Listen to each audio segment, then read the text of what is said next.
सबूत बहुत साफ हैं। हाँ। आप सबके सामने देख रहे हैं 119 सीटें जो है एक बार घोषित कर दी गई। हाँ। और उसके बाद में जब दोबारा काउंटिंग हुई है तो उस दोबारा काउंटिंग में आपने देखा कि जो है उसकी सीटें कम हो गई, उनकी सीटें बढ़ गई। कैसे हो गया ये सारा सब कुछ? इवन इसके अलावा जो मनोज झा हैं, मनोज झा जो है वो आरोप लगा रहे हैं और मनोज झा इलेक्शन कमीशन जाने की बात करें, तो ये सारी की सारी चीजें हैं। और दूसरी एक बात है, आप इस चीज को समझिए, इस बात को जानिए आप कि जनता की भावनाएं क्या हैं। वहां जन भावनाओं का अगर आप उबाल देखें तो वो इस बात की तरफ इशारा करता था कि इस बिहार चुनाव में तेजस्वी यादव द्वारा जो गठबंधन है, आरजेडी महागठबंधन जो है, उस गठबंधन को जबरदस्त जीत मिलने वाली है। और जो एग्जिट पोल वगैरह के भी जो नतीजे अगर देखे जाएं वो भी इसी बात की तरफ इशारा कर रहे थे। तो मीडिया कह रहा है कि हमसे गलती हो गई। देखिए मीडिया, देखिए वो मीडिया है गोदी मीडिया। हाँ। वो मीडिया है मैनेज किया हुआ मीडिया है। हाँ। वो जो उसको फीड किया जाता है, जिस तरह से उसे कहने को किया जाता है, वो वैसे ही कहता है, वैसे ही करता है। अगर मीडिया इस देश का निष्पक्ष हो जाता, ये गोदी मीडिया न होके इस देश का मीडिया होता स्वतंत्र मीडिया होता, निष्पक्ष मीडिया होता, तो तस्वीर कुछ अलग होती। लेकिन ऐसा है नहीं, और मीडिया मोदी जी की गोदी में जाके बैठ चुका है। इसलिए जो उसको कहा जाता है वो वैसे करता है और उसका कोई काम नहीं। जमीन पे अगर आप देखें, मैं जमीन पर रहा हूं, आपने भी पूरा बिहार चुनाव कवर किया है, आप भी इस बात से सहमत होंगे कि जिस तरह की वहां पर पूरी सिचुएशन थी और लोगों का जो जनसैलाब था, जो वहां के ज्वलंत मुद्दे थे, बेरोजगारी का मुद्दा, भूखमरी का मुद्दा, प्रवासी मजदूरों के दुखों का मुद्दा, उनके पैर के छाले अभी सूखे भी नहीं हैं, उनके घाव अभी भरे भी नहीं हैं, और वो बीजेपी को वोट दे देंगे, जो बीजेपी के कारण ही उनके ये सारे के सारे दुख हैं। वहां के किसानों का मुद्दा हो, वहां के मजदूरों का मुद्दा हो, वहां की शिक्षा की हालत जितनी बुरी है वो मुद्दा हो, वहां की अंदर की जो सड़कें हैं, आप कह सकते हैं कि नेशनल हाईवे थोड़े बहुत कुछ ठीक हो सकते हैं, वो भी टूटे पड़े हैं। और आपने एक न्यूज चैनल ने बाकायदा दिखाया था कि जहां पटना पहुंचने में मात्र 5 घंटे की बात कही जा रही, वहां पटना पहुंचने में उसको 10 घंटे लग गए। ये जो सारी चीजें हैं, तो ये सब नारे, ये सब बेकार की चीजें थी। हकीकत ये है कि जनता वहां की, बिहार की बुरी तरह से बीजेपी से और नीतीश कुमार से बहुत दुखी थी, उनके विरोध में थी।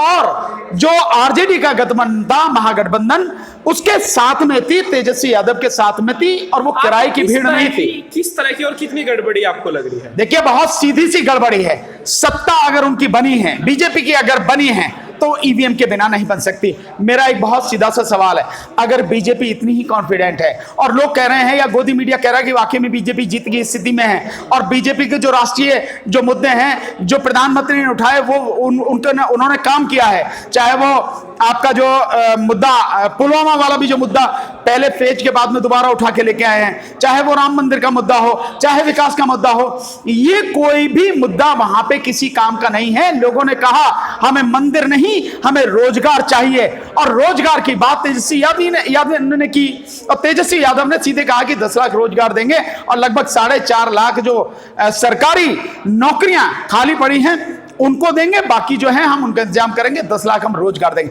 तो जो मुद्दा वहां हावी था, जिसकी वजह से जाति धर्म संप्रदाय के बंधनों को तोड़ के युवाओं ने विशेषकर तेजस्वी यादव के साथ में खड़े होकर ताकत दिखाई, वो ताकत चुनाव में जो रिजल्ट आया है उसमें कहीं दिखाई नहीं दे रही। तो साफ है कि ये बेईमानी हुई है, और बेईमानी ईवीएम के अलावा कहीं नहीं हो सकती। ईवीएम से क्या रास्ता दिखाई दे रहा है और आप लोगों का क्या प्रारूप होगा, किस तरह से आप लोग अब आगे बढ़ेंगे? देखिए हमारा तो बहुत सीधा सा रास्ता है, और हम देश की जनता से कह रहे हैं, आने वाले समय में अगले साल जो पश्चिम बंगाल का चुनाव होने वाला है, असम का चुनाव होने वाला है, अगर ईवीएम को नहीं रोका गया तो जो नतीजे आज आप देख रहे हैं, ऐसे ही नतीजे आप असम में भी देख सकते हैं, ऐसे ही नतीजे पश्चिम बंगाल में देख सकते हैं। निश्चित रूप से बिल्कुल मैं कॉन्फिडेंट हूं कि अगर नहीं रोका गया तो नतीजे वहां भी इसी तरह के होंगे।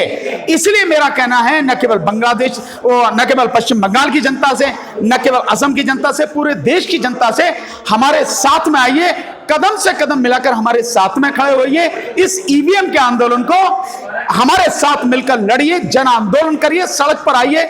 मैं बहुत विश्वास के साथ कह सकता हूं, जिस दिन इस देश में ईवीएम खत्म हो गई, आप मान लीजिए कि बीजेपी पूरी तरह से खत्म हो जाएगी, और बीजेपी खत्म हो जाएगी तो इस देश के दुखों का भी अंत हो जाएगा। बिल्कुल आंदोलन करेंगे। पूरी प्रेस कॉन्फ्रेंस की है, तो आगे आपका क्या प्रारूप होगा? क्या सड़कों पर उतरेंगे, आंदोलन करेंगे, ज्ञापन सौंपेंगे राष्ट्रपति के पास? देखिए, बिल्कुल हम आंदोलन करेंगे, और इस आंदोलन की शुरुआत हम 26 नवंबर 2020 को, यानी इसी 26 नवंबर को, अब से जो है 15 दिन बाद, हम दिल्ली के जंतर मंतर पर 2 बजे से 5 बजे के बीच में हम इसको आंदोलन को शुरुआत करने जा रहे हैं। और इसके बाद में हम जगह जगह हर प्रदेश में जाके लोगों को इकट्ठा करेंगे, लोगों को जगाएंगे, लोगों को समझाएंगे इस ईवीएम की जो खामियां हैं, या ईवीएम की वजह से देश का जो बेड़ा गर्क हो रहा है और बीजेपी जो जीत रही है, इसको लोगों को बताएंगे और लोगों से अपील करेंगे कि हमारा साथ दें, इस जन आंदोलन में साथ दें। हम बार बार कह रहे हैं, और मैं लगातार आपको यह बात कह रहा हूं, पूरे विश्वास के साथ आप कहता हूं, मेरा साथ दीजिए। ईवीएम से मुक्ति मैं दिलाऊंगा आपको, इस देश में बीजेपी से मुक्ति मैं दिलाऊंगा आपको, इस देश में बेरोजगारी की जो हालत है हम उसे खत्म करेंगे, इस देश में जो शिक्षा की स्थिति बहुत बदतर है हम उसको सुधारेंगे, और जो क्वालिटी एजुकेशन है, जो सबसे बढ़िया शिक्षा है, देश के पिछड़े से पिछड़े गांव में भी वो शिक्षा हम, देश की राजधानी में भी और पिछड़े से पिछड़े गांव में समान शिक्षा करके वो हम शिक्षा पहुंचाएंगे। महिलाओं की सुरक्षा हम करेंगे, हम बताएंगे कि किस तरह से होता है और उसको इंप्लीमेंट करेंगे। पुलिस व्यवस्था में सुधार हम करेंगे। महिलाओं की जो भी और बाकी जो सारी स्थिति है, जिस तरह से किसानों की स्थिति है, किसानों के खिलाफ जो कानून है हम उसको खत्म करेंगे। मजदूरों के लिए जो बेड़ा गर्क कर दिया, श्रम कानून को खत्म कर दिया, हम मजदूरों के कानूनों को फिर से बहाल करेंगे और उनकी भलाई के लिए और भी जो बेहतर कानून हो सकते हैं हम उसे लागू करेंगे। साथ दीजिए। देखिए, ईवीएम को हटाना आसान नहीं है, मैं मानता हूं, क्योंकि जो सरकार ईवीएम के माध्यम से जीतकर आई है वो ईवीएम को इतनी आसानी से हटने कैसे देगी। लेकिन जब सारे रास्ते बंद हो जाएं, सारे सरकारी जो डिपार्टमेंट हैं, ये सारी सरकारी संस्थाएं, संवैधानिक संस्थाएं जब बिल्कुल गुलाम की तरह काम करने लगे, कोर्ट से भी जब लोगों को न्याय न मिलता हो, तब एक ही रास्ता रह जाता है, वो है जन आंदोलन का। क्योंकि जनता ही सर्वोपरि है। जन आंदोलन में, या आप कहें कि जनतंत्र में या लोकतंत्र में, जनता ही सर्वोपरि है। जनता अगर ठान लेगी और दृढ़ निश्चय करके सड़क पर निकल आएगी, निश्चित रूप से सरकार को झुकना पड़ेगा। और जो जन प्रतिनिधित्व कानून 1961 है, जिसमें कांग्रेस ने संशोधन करके ईवीएम ऐड करी, यही कानून इसमें संशोधन करके ईवीएम को हटा के बैलेट पेपर इसमें ऐड होगा। लेकिन तभी होगा जब जनता सड़कों पर निकलेगी, पूरे देश से निकलेगी, केवल एक प्रदेश से आए हैं। इसके बाद राष्ट्रीय जनता दल ने भी जो है ट्वीट किया कि अब जो है सत्ता परिवर्तन के लिए, सत्ता को पलटने के लिए जन आंदोलन ही एक रास्ता है। तो क्या अब चुनाव से अब आपको उम्मीद नहीं रही? अरुण जी, हमने देखिए, चुनाव से हमें उम्मीद है, लेकिन हम कह रहे हैं कि चुनाव बैलेट पेपर से होना चाहिए। एक बहुत उम्मीद नहीं है ईवीएम का कोई भरोसा। देखिए, आप इस चीज को समझिए, हमारे से ज्यादा सब पढ़े लिखे, जो हमारे से ज्यादा हर चीज में आगे हैं देश, हमारे से ज्यादा शक्तिशाली हैं देश, चाहे वो अमेरिका हो, चाहे वो इंग्लैंड हो, चाहे आपका जो जर्मनी हो, चाहे फ्रांस हो, कोई भी हो, ये सारे के सारे देश, ईवीएम इन्होंने तो बनाई, इन्होंने ईवीएम को छोड़ दिया और ये आज की तारीख में बैलेट पेपर से चुनाव कराते हैं। आपने अमेरिका का चुनाव अभी देखा, राष्ट्रपति का चुनाव, जिसमें हफ्ते भर से ज्यादा बैलेट पेपर की काउंटिंग चली, लेकिन उन्होंने बैलेट पेपर से चुनाव कराया और बड़े ही फेयर तरीके से चुनाव कराया। इस देश में क्यों नहीं हो सकता? जिस देश में इतने पढ़े लिखे लोग हैं, वहां ईवीएम से चुनाव नहीं हो रहा, और हमारे देश में जहां आधी से अधिक आबादी अनपढ़ है और जो पढ़े लिखे लोग हैं वो भी ईवीएम को नहीं समझते कि उसका सिस्टम कैसे काम करता है। और खुद बीजेपी की तरफ से जब 2009 में पिटीशन डाला गया सुप्रीम कोर्ट में, जिस पर 2013 में सुप्रीम कोर्ट का फैसला आया 8 अक्टूबर को, उस पिटीशन में कहा गया कि बटन दबाने का मतलब यह नहीं कि आपने वोट दे दिया, और बटन दबाने का मतलब यह नहीं कि आपने जिस पार्टी को, जिस कैंडिडेट को वोट डाला है वो आपको उसी को गया है। बटन दबाने से आपके मताधिकार का प्रयोग नहीं होता। वोट मताधिकार का प्रयोग तभी होता है कि जब आपको यह सुनिश्चित हो कि आपने जिस पार्टी को, जिस व्यक्ति को वोट डाला है, आपका वोट उसी को गया है। और इसके लिए बैलेट पेपर से बढ़िया कोई माध्यम नहीं हो सकता, जिसमें मुझे मालूम है, बिल्कुल साफ मालूम है कि मैं जिस व्यक्ति को, जिस पार्टी को वोट दे रहा हूं, मेरा वोट उसी को है। ठप्पा में सामने लगाता हूं, या तो बटन लगा दबाने के बाद पता ही नहीं होता। और इसके साथ में वीवीपैट जोड़ दिया गया सुप्रीम कोर्ट के माध्यम से, तो वीवीपैट में भी गड़बड़ी है। आपने देखा होगा, आप इसमें रहे हैं, आप सारे के सारे पत्रकार साथी, हमने बार बार डेमोन्स्ट्रेशन करके दिखाया, वीवीपैट का भी डेमोन्स्ट्रेशन हमने करके दिखाया जंतर मंतर पर, ईवीएम का भी करके दिखाया, और एक व्यक्ति के माध्यम से नहीं, तीन लोगों के माध्यम से। बीजेपी के लोग कहते हैं कोई भी लोग खिलौना लेकर आ जाते हैं और देश की जो कानून जो अगर बीजेपी इलेक्शन कमीशन है उसको बदनाम करने ही, इलेक्शन कमीशन बदनाम है ऑलरेडी, बदनाम करने की जरूरत नहीं है। इलेक्शन कमीशन कब बदनाम नहीं था? जिस समय टीएन शेषन साहब थे और उनके बाद में जो 3-4 इलेक्शन कमीशन रहे, बदनाम नहीं था। इलेक्शन कमीशन ने दिखाया, इलेक्शन कमीशन ने उस समय दिखाया था कि फ्री एंड फेयर इलेक्शन इस देश में हो सकता है, गुंडागर्दी कितनी भी हो फिर भी इलेक्शन साफ सुथरा हो सकता है, सबने देखा। लेकिन आज जब इलेक्शन कमीशन किसी बात का जवाब नहीं दे रहा, इलेक्शन कमीशन ने जवाब नहीं दिया, 373 लोकसभा सीटों में 2019 में कैसे 8,000 से 18,000 वोट ज्यादा पड़ गई, जब वो गिनती में आ गई, जब पड़ी नहीं उतनी, जितनी पड़ी उससे 8,000 से 18,000 ज्यादा हैं। जवाब नहीं इलेक्शन कमीशन के पास में, और जब ये सवाल उठे तो इलेक्शन कमीशन ने अपनी वेबसाइट से आंकड़े हटा दिए। फिर इसके बाद में आरटीआई डाली गई, भाई कम से कम जो वीवीपैट की गिनतियां हैं वो तो बता दो, उसके लिए मैंने कर दिया कि हमारे पास उसका कोई आंकड़ा नहीं। तो इलेक्शन कमीशन अपनी बेईमानी को अपने आप साबित कर रहा है, दिखाई दे। आप लोग जो आंदोलन की जो रूपरेखा बना रहे हैं, नवंबर में जो है आप 26 तारीख से आंदोलन की बात कर रहे हैं, लेकिन क्या उसके लिए आप विपक्षी पार्टियों से बातचीत करेंगे, दूसरे संगठनों से बातचीत करेंगे, या फिर अकेला चलोगी राजनीति? नहीं, बिल्कुल नहीं। हम चाहते हैं, क्योंकि ये हमारी अकेले की लड़ाई नहीं है, ये पूरे देश की लड़ाई है, पूरी देश की जनता की लड़ाई है। तो हम सबसे पहले देश की जनता से अपील करते हैं हमारा साथ दे।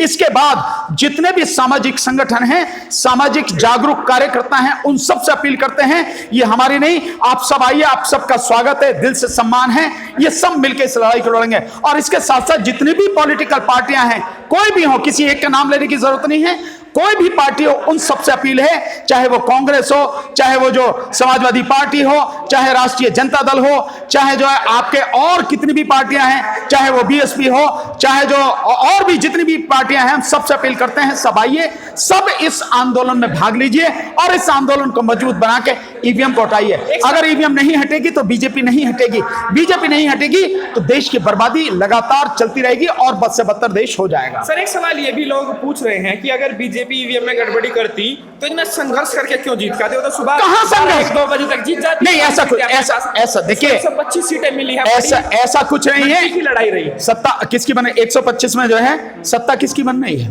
बीजेपी। मतलब तो सरकार बनाने से है ना।